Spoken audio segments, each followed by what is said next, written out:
Peggy 18. In this 4-part series, get an inside look on the making of one of the most anticipated titles in gaming history. This is Inside Assassin's Creed 3. Ever since Europeans arrived in North America, they had been involved in shipping goods back and forth across the Atlantic Ocean. In order to make this economic system work, the British tried to control the goods that are going to the colonies.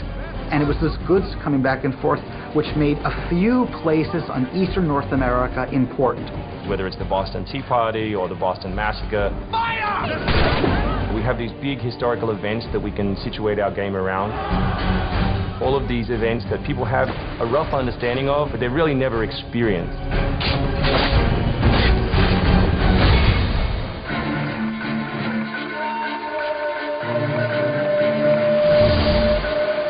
We had to go back and get our historian to find us accurate maps from the era of what Boston and New York looked like.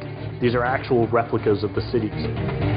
If you're familiar with those cities, you should have that sort of eerie feeling of finding familiar sights. We really wanted to push the animations and just make it look like it's a real living world. As you walk through the crowd, you'll also see animals in the streets.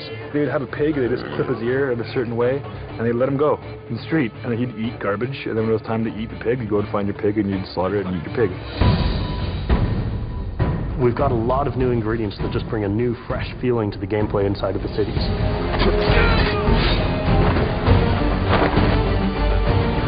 We have these great new stalking zones that you're going to find throughout the cities. It's a great way for you to remain hidden from your enemies and actually be able to sneak up to them so that you could assassinate. We've got this amazing dynamic weather system in, so we can see not just the time of day passing, but also going in and seeing the same environments not just in the summer, but in the winter as well. Even though it's a much more condensed area in the city, you actually have to be more careful. There will be carts moving past, so as you're running along the buildings, escaping some snipers, you'll be able to just dive off into a hay cart that's driving past. You'll be able to jump out of that, free run quickly through the streets, through a building, and jump out the other side. See people inside freaking out as you run past through their kitchen.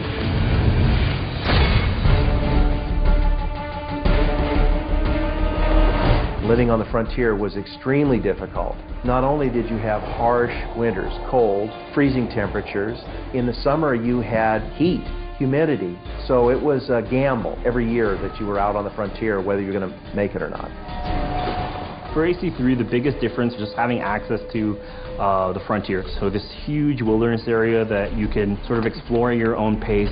There's a forest, the navigation in a very new environment, and a very organic environment as well. In the frontier, you'll be able to navigate through deep snow, but also snow does impact your gameplay. It will slow down you as well as your enemies. Once we decided that we were going to build the frontier, we realized obviously we need to populate that area. So animals became a very big deal. We have over 24 different species of animals in the game. There's an entire hunting loop that you can engage in. Whenever you're building elements such as animals, you're halfway trying to be real and halfway trying to fulfill that fantasy of what people expect. One of the great new features we have in the frontier is the new tree running. Connor being really fluid and being able to navigate through the trees. The frontier is really our new playground.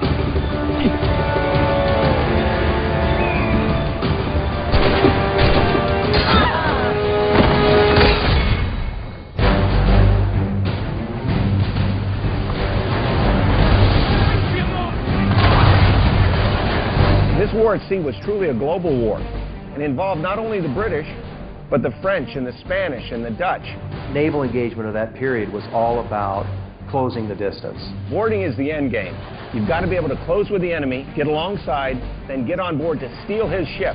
You want to take that ship intact if you can, because that's where you get your prize. The prize is whatever is on that ship that you want. Naval warfare was absolutely decisive to success in the American Revolution. Commerce comes by sea. At the same time, invaders come by sea. You control the sea and you control the conflict. It's a huge part of the historical period. The Revolution is won pretty much at Yorktown by a blockade of ships. You know, we can't ignore this part of the history. This is critical. This is something that we have to do. We started a whole team up just to specifically focus on the naval experience. Naval combat has been a huge challenge. The technology of the wind, the water simulation has been a massive undertaking for the team. Initially, we didn't even think it was feasible because it's a big moving structure. It's a full simulation on high seas where Connor is controlling a ship, he's controlling a crew as well, so he's kind of the master and commander on the ship. Very exciting. I mean, you are on a moving vessel that is very much part of the sea itself. This is something that we wanted to engage in and build for the game. That was a huge challenge that we set ourselves and actually turned out pretty good.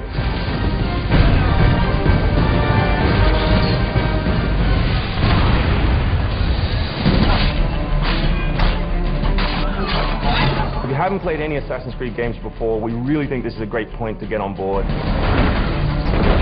It is a new story, it is a new character.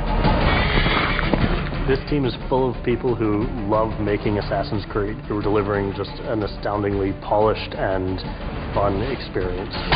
As a creator, nothing gets better. To be frank, it just looks great.